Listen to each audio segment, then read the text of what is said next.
அஸ்ஸலாமு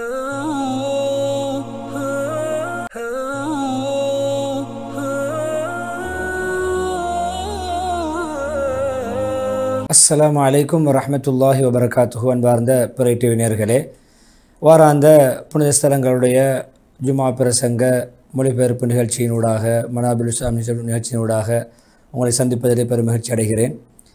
அல்லாஹ்வின் கிருபையினால் 213வது வாரத்திலே உங்களை நான் சந்திக்கிறேன். முதலாவது மக்கா முக்கர்ரமா அல் மஸ்ஜித் ஹராமுடைய ஹுத்பா. இந்த ஹுத்பா ஷேக் அப்துல் ரஹ்மான் அஸ்ஸுதைஸ் ஹபிதுல்லாஹ் நிறுத்தியிருந்தார்கள்.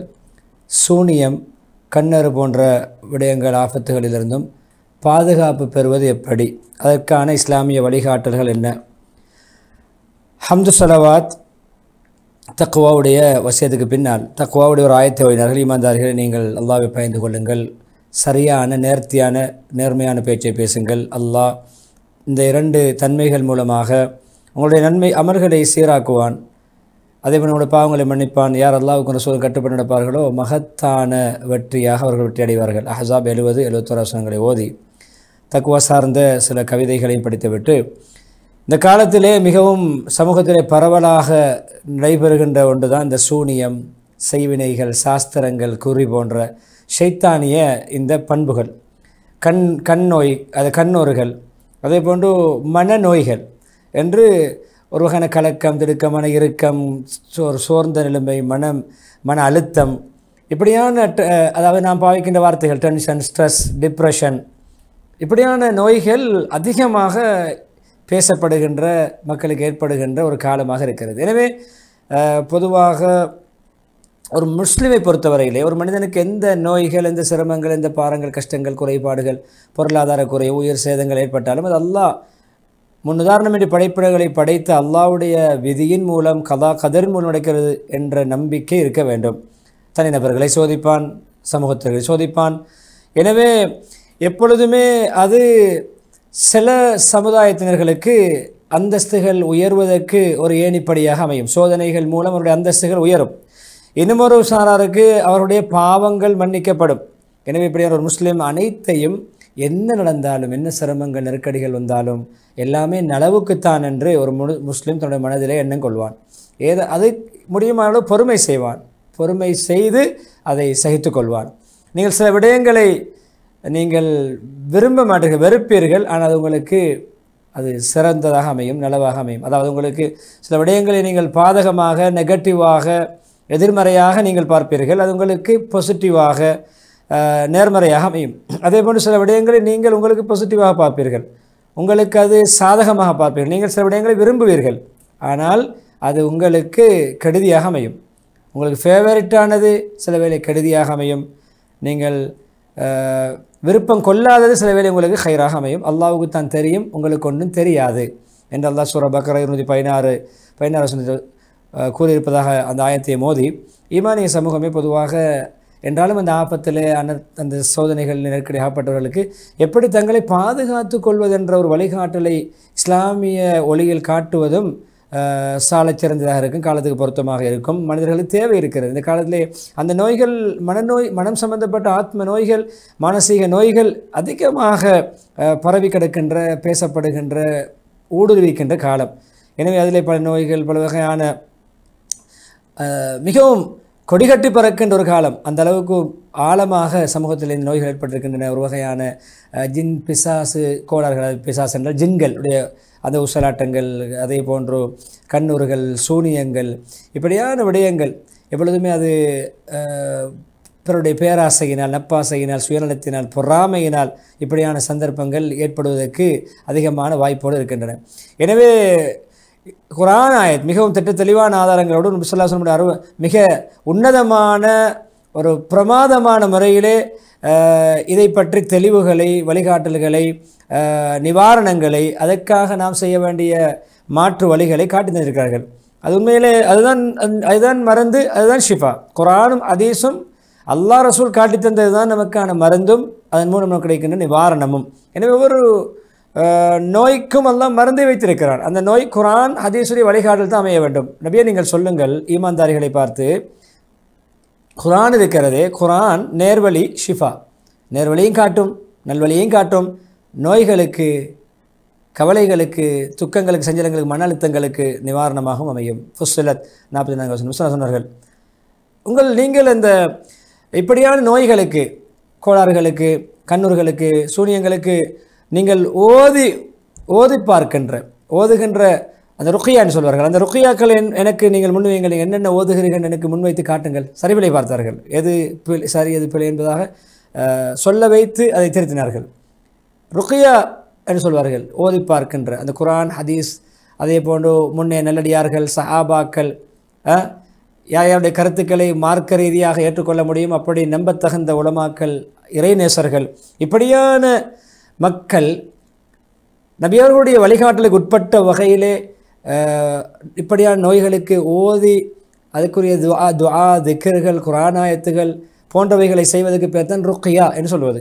ருக்கியா ஷிருக்கு சம்பந்தப்படாவிட்டால் ருக்கியா பரவாயில்லைன்னு சொன்னார்கள். ஷிருக்கு சம்பந்தப்படாத ஏனைய ருக்கியாக்கள் பரவாயில்லை. முஸ்லிம் ரஹிமஹுல்லாஹ் ரிவாயத். எனவே எத்தனை நோயாளிகள் அந்த நோய் அவர்களை மௌத்துடைய எல்லை வரை கொண்டு போய் சேர்க்கிறது. அது அந்தளவு பாரிய நாட்கொள்ளி நோய் என்று சொல்வார்கள். ஆனாலும் எப்பொழுதுமே அவருடைய நோயிலே பெரியொரு நிவாரணத்தை கண்டுகொள்ள முடியாது, ஆரோக்கியம் இருக்காது.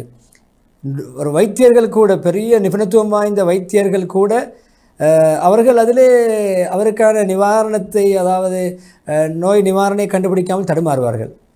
அது எப்பொழுதுமே அப்படியான சில நோய்கள் கூட ருக்கியா ஷர்இய்யா மூலம், குரான் ஹதீஸில் சொல்லப்பட்டிருக்கக்கூடிய அதுக்குரிய ஷிஃபாவுடைய ஆயத்துகள், கண்ணூருக்கு எதிரான ஆயத்துகள், இப்படி ஜின் கோளாறுகளுடைய ஆயத்துகள், இதுக்கு எதிரான பாதுகாக்கக்கூடிய ஆயத்துகள், அதே போல் ஹதீஸில் வந்திருக்கக்கூடிய ஆயத்துக்களை ஓதுவதன் மூலம் அதுக்கு பரிபூர்ணமான ஷிஃபா கிடைப்பதை, அல்லாஹ் அதற்கு ஏற்றவாறு தன்னுடைய முடிவுகளை, நிவாரணங்களை வழங்குவதை நாம் யதார்த்தபூர்வமாக நிதர்சனமாக பார்க்கிறோம். இமாம் இப்னுல் கையிம்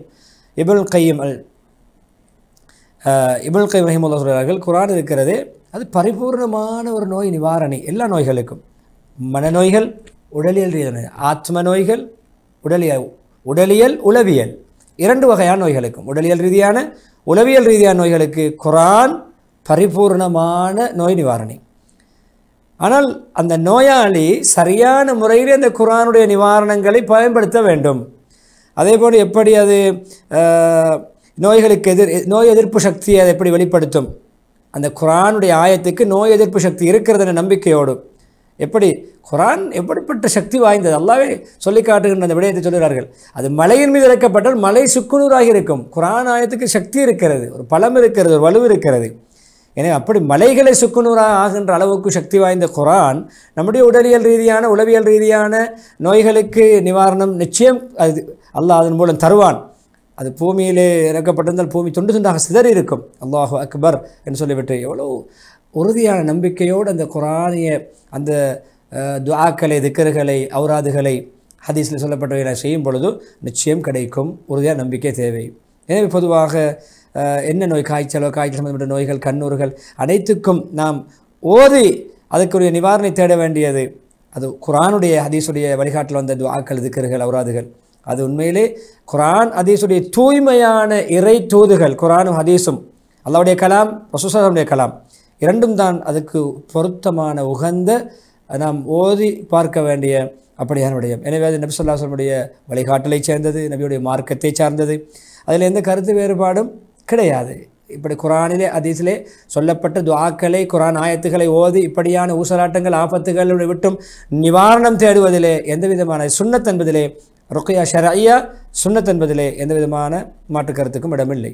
இஸ்லாமிய சமூகமே பொதுவாக பாதுகாப்பது, தற்பாதுகாப்பு பெற்றுக்கொள்வது, இப்படியான அமல்கள் மூலம் கெடுதிகளை விட்டு பாதுகாக்க, நோய்களை விட்டு பாதுகாக்க, அது உண்மையிலே தற்காப்பு தான், தற்பாதுகாப்பு தான். அல்லாஹ்வுடைய அடியார்களே, உங்களை நீங்கள் பாதுகாக்க வேண்டும். இப்படி ஆபத்து பிள்ளைகளை பாதுகாக்க வேண்டும், வீடுகளை பாதுகாக்க வேண்டும். காலை மாலை ஓத வேண்டிய பாதுகாப்புக்குரிய குரான் ஆயத்துகள், திக்ர் அடங்கிய அந்த துஆக்களை, ஔராதுகளை வளமையாக ஓத வேண்டியதான் விருது, ஔராதுன்னு சொல்வார்கள். வளமையாக காலை மாலை ஓத வேண்டியவைகளுக்கு பேர் தான் விருது. ஔராதுகளை ஓதி வாருங்கள். உங்களை பாதுகாக்க வேண்டும், உங்களுடைய சார்ந்தவர்களை பாதுகாக்க வேண்டும், உங்களுடைய வியாபார ஸ்தலங்கள், உங்களோடு சம்பந்தப்பட்ட உடைமைகளை பாதுகாக்க வேண்டும்.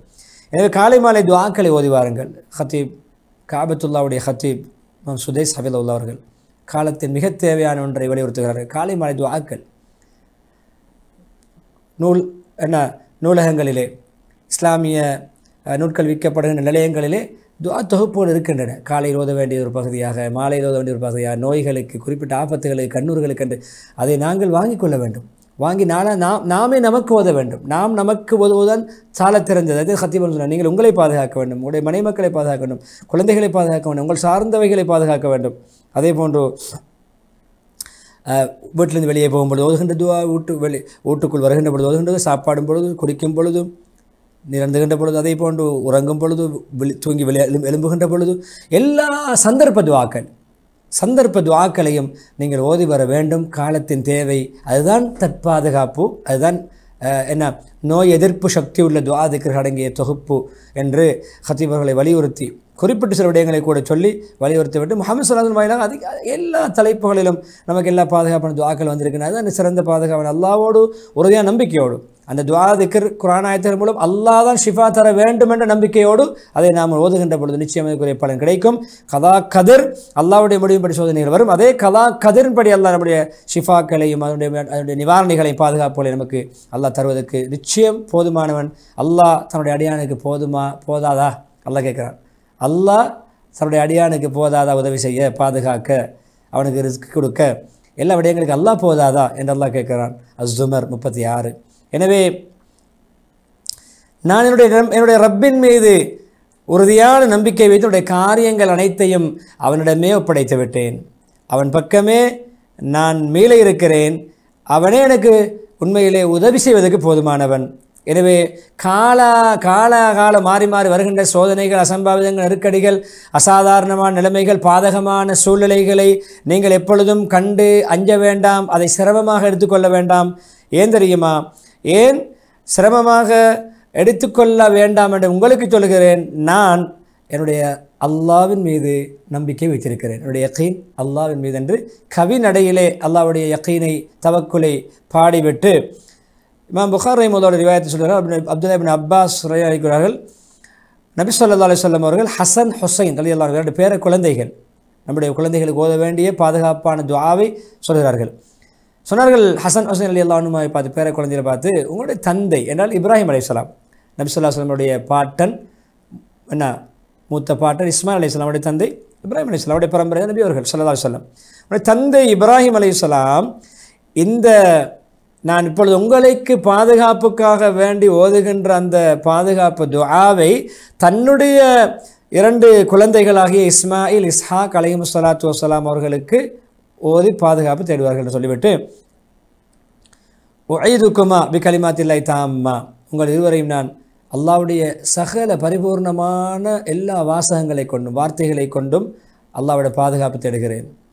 மின் குல்லி ஷைத்தானி வஹாம்மா, அதாவது அனைத்து ஷைத்தான்களை விட்டும், அனைத்து விஷஜந்துக்கள் ஆபத்து விளைவிக்கும் அனைத்தும், ஹாமா அனைத்தை விட்டும், விஷஜந்துக்கள் ஆபத்து விளைவிக்கக்கூடிய அனைத்தை விட்டும், ஒமின்குள்ளே ஐனில் ஆம்மா, மக்களுக்கு தீண்டுகின்ற கண் திருஷ்டியை விட்டும் உங்கள் இருவரையும் நான் பாதுகாப்பு அல்லாஹ்விடம் தேடிக்கொள்கிறேன். அல்லாஹ்வின் மூலம், அல்லாஹ்வுடைய வார்த்தைகள் மூலம் உங்களை நான் பாதுகாக்க வேண்டுகிறேன். எனவே நாம் நம்முடைய பிள்ளைகளை பார்த்து, ஆண் குழந்தைகளா, ஆண் ஒரு குழந்தையா, ஐதுக்க, குடும்பங்கள் எல்லாம் எத்தனை வயதாக இருந்தாலும், சிறு வயது ஓடி ஆடி விளையாடுகின்ற வயது, பாடசாலை போகின்ற வயது, மதரசா போகின்ற வயது, எல்லோருக்கும் நாங்கள் அவர்களா நாம ஓதுகின்ற பொழுது அவுது பிகலிமாத்தில்லாஹி தாம்மான்னு ஓத வேண்டும். நமக்கு ஓதிக்கொள்ளும் பொழுது, பிள்ளைகளுக்காக ஓதும் பொழுது, ஓத முடியாத வயசில் பிள்ளைகளுக்கு ஐதுக்குமா இரண்டு பேருக்கு, ஐதுக்க ஒருவருக்கு, ஐதுக்கி பெண் குழந்தையை பார்த்து, பெண் குழந்தைகள் இருவரை பார்த்து ஐதுக்குமா, பல குழந்தைகளை பார்த்து, 5 குழந்தைகள் இருக்கிறார்கள், எல்லோரையும் பார்த்து ஐதுக்கும், அந்த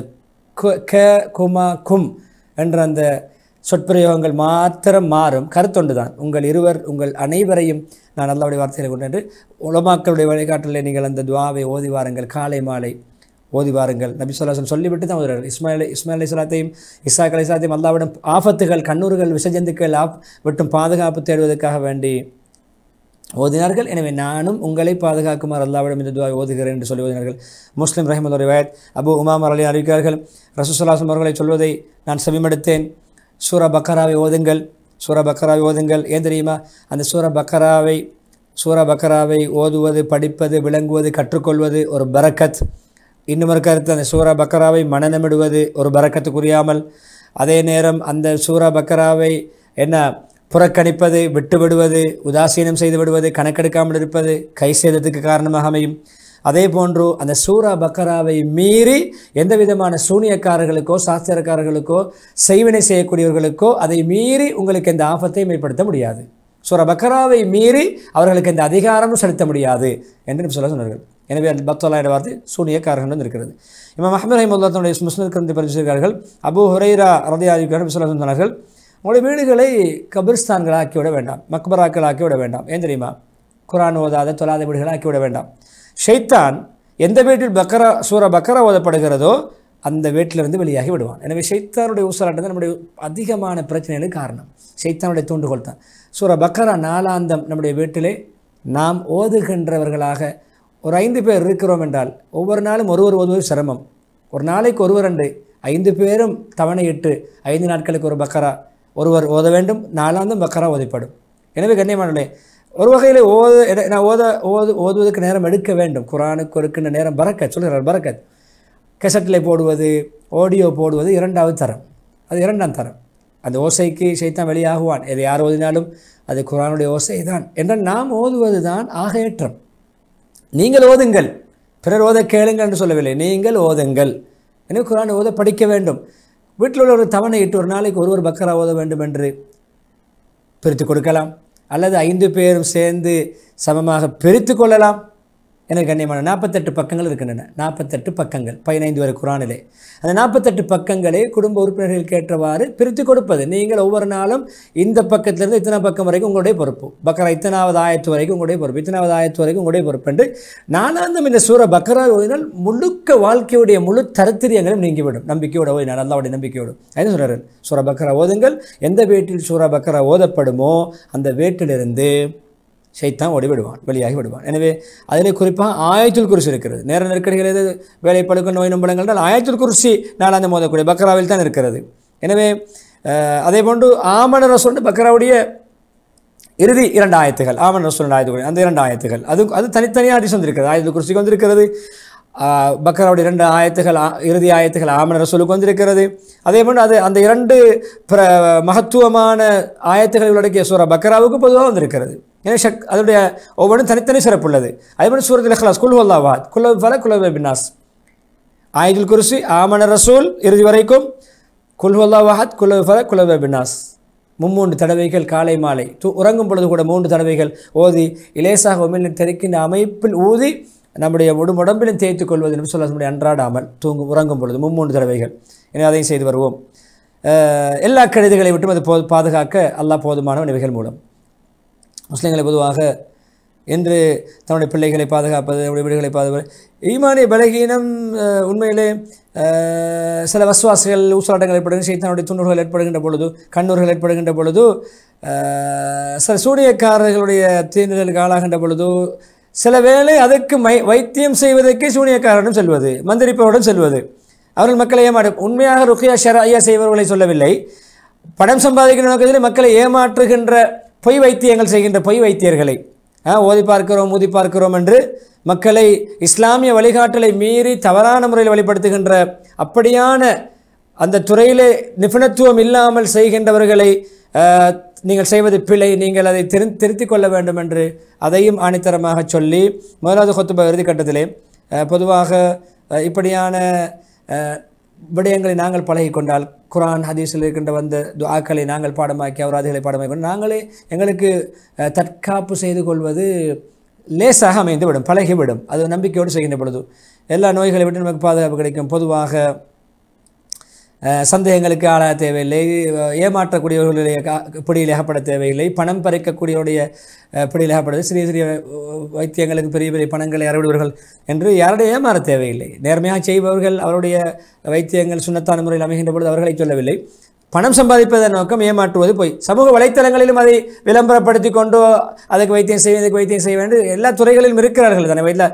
அதாவது தனக்கு அந்த துறையில் ஈடுபாடு பாண்டித்தியம் கிடையாது, ஆனால் மக்களுடைய பணத்தை சுரண்டுவதற்காக வேண்டி தன்னை அந்த துறையிலே நிபுணத்துவம் பெற்றவராக காட்டிக்கொண்டு செயல்பட வேண்டாம் என்று காபத்துல்லாவுடைய ஹத்தீப் மக்கா முக்கர்ரமாவிலிருந்து முழு உலகத்துக்கும் ஒரு செய்தியை எச்சரிக்கையை முன்வைக்கிறார்கள்.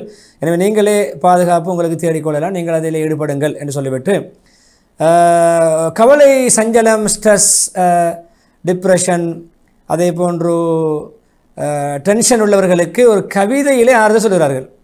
அவருடைய பேச்சு போங்கிலே கவி நடையிலே முன்வைப்பார்கள். கவலையில், சஞ்சலத்திலே, துக்கத்திலே, ஸ்ட்ரெஸ்ஸிலும், டிப்ரெஸ்டிலும், டென்ஷனிலும் இருக்கின்ற சகோதரரே, கவலை, டென்ஷன், ஸ்ட்ரெஸ் எல்லாம் போய்விடும். நன்மாராயம் பட்டுக்கொள், நல்லது நடக்கும், நல்லது நடக்கும். நற்சகுனம் பார்ப்பது, எதிர்காலத்தை பற்றி பாசிட்டிவாக சிந்தி நல்லது நடக்கும். ஏன் தெரியுமா? கஷ்டங்களை, கவலைகளை நீக்குவவன் அல்லாஹ். அதேபோல் அல்லாஹ் இருக்கிறானே, சிரமத்துக்கு பின்னால் இலகுவை ஏற்படுத்துவான். ஒரு சோதனை வந்தால், நெருக்கடி வந்தால் இலகுபடுத்துவான், இலேசாக்குவான். பதறாதே, டென்ஷன் ஆகாதே, நிலை குழம்பி போகாதே, அவனுக்கு அல்லாஹ் போதுமானவன். ஏதாவது சோதனைக்குள் அகப்பட்டால், சிரமத்துக்குள் அகப்பட்டால், நெருக்கடிக்குள் அகப்பட்டால் அல்லாஹ்வை நம்பு, அல்லாஹ்வுடைய முடிவை, சோதனை பொருந்திக்கொள். நிச்சயமாக சோதனையை நீக்கக்கூடிய, சோதிக்கக்கூடியவனும் அவன்தான், அந்த சோதனையை நீக்கக்கூடியவனும் அவன்தான். எனவே அல்லாஹ்வை தவிர உனக்கு வேறு யாரும் இந்த சிரமங்களை அகற்றுவதற்கு, சோதனைகளை நீக்குவதற்கு இறைவனை தவிர வேறு யாரும் கிடையாது. எனவே எல்லா நிலைமைகளிலும் அல்லாஹ் உனக்கு போதுமானவன். சகோதரனே, நீ டென்ஷன் ஆகாதே, நீ நிலை குழம்பாதே, பதறாதே என்று சொல்லி முதலாவது குத்துபாவை குர்ஆனில் நாங்கள் ஷிஃபாவுடைய விடயங்களை இறக்கி வைத்திருக்கிறோம். ரஹ்மத்தை, மோமின்கள் ரஹ்மத்தை இறக்கி வைத்திருக்கிறோம். அதே ரஹ்மத்தாக இருக்கிறது குர்ஆன். அநியாயக்காரர்களுக்கு கை சேதத்துக்கு மேல் கை சேதமாக இருக்கும். பாவங்கள் மூலம் தனக்கு அநியாயம் செய்யக்கூடிய, பிறருக்கு அநியாயம் செய்யக்கூடியவர்கள் அது கை சேதமாக அமையும் என்று சொல்லி சூரா இஸ்ரா 82 சொன்னது. பரக்கத்து துஆ இஸ்திக்பார் செய்து துஆவோடு முடித்துவிட்டு இரண்டாவது குத்பா ஸலவாத்தோடு பின்னால் பொதுவாக மறைவான ஒரு விடயம் அல்ல மோமின்களே. கஷ்டங்கள், சிரமங்கள், சோதனைகள், நெருக்கடிகள், எதிரிகளால் நயப்படைக்கப்படுவது, நிந்திக்கப்படுவது எல்லாம் வந்து கொண்டு தான் இருக்கின்றன. கவலை, துக்கம் வந்து கொண்டே இருக்கின்றன. ஆனால் அதுக்கு முடியுமான பாதுகாப்பு நடவடிக்கை நாங்கள் செய்ய வேண்டும். காலாகாலம் எல்லா தரப்பில் உள்ளவர்களும், வாலிபர்கள், எல்லா சந்ததிகளும் சிந்தனை ரீதியாக, கொள்கை ரீதியாக, பொறுப்பு என்ற அமைப்பில் எல்லோருமே உலமாக்களுக்கு ஒரு பொறுப்பு இருக்கிறது. இப்படியான விடயங்களை வழிகாட்டுவது, மக்களுக்கு வழிகாட்டுவது, பெற்றோர்களுக்கு பொறுப்பு இருக்கிறது, பிள்ளைகளை அரவணைப்பது, பாதுகாப்பது, இப்படி விடயங்களை ஈடுபடுத்துவது. அதேபோல பேணைகள் சம்பந்த எழுத்தாளர்களுக்கு ஒரு பொறுப்பு இருக்கிறது. சமூகத்தை குழப்பாமத்தினுடைய அந்த எழுத்துத்துறையில் ஈடுபட வேண்டும். மீடியா துறைக்கும் ஒரு பொறுப்பு இருக்கிறது. எப்பொழுதுமே மீடியா மக்களுக்கு நலவு செய்யக்கூடியது, மக்களை குழப்பாதவாறு அமைய வேண்டும் என்று சொல்லிவிட்டு, அப்படியான எப்பொழுதுமே இப்படியான விடயங்களே நேரான வழியை, சீரான வழியை, நேர்த்தியான வழியை காட்டுவது நம் அனைவருடைய பொறுப்பு என்று சொல்லி அந்த வேண்டுகோளையும் இரண்டாவது குத்பாவை முன்வைத்து சலவாத்தை தூண்டுகின்ற ஆயத்தை ஓதி நீண்ட துஆ பிரார்த்தனையோடு ஹத்தீப் அப்துல் ரஹ்மான் சுதைஸ் ஹஃபிதுல்லாஹ் அவர்கள் சமகாலத்துக்கு ஏற்ற ஒரு சிறந்த ஒரு தலைப்பிலே அந்த பிரசங்கத்திலிருந்து விடைபெறுகிறார்கள். விளம்பர இடைவெளி தொடர்ந்து மதீனா முனவருடைய குத்பாவை இன்ஷா அல்லாஹ் நாம் பார்க்கலாம்.